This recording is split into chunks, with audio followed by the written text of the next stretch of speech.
shida na tena kwenye raha. Wanafiki hamtanipata tena, wanafiki hamtanipata tena.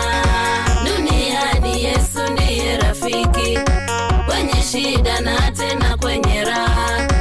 Wanafiki hamtanipata